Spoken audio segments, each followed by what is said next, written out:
To change trigger Bluetooth audio sample rate in Samsung Galaxy S22 Ultra, open settings, swipe the notification panel, and then tap settings icon, scroll down settings screen, find developer options,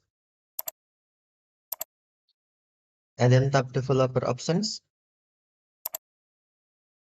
scroll down developer options screen, find Bluetooth audio sample rate,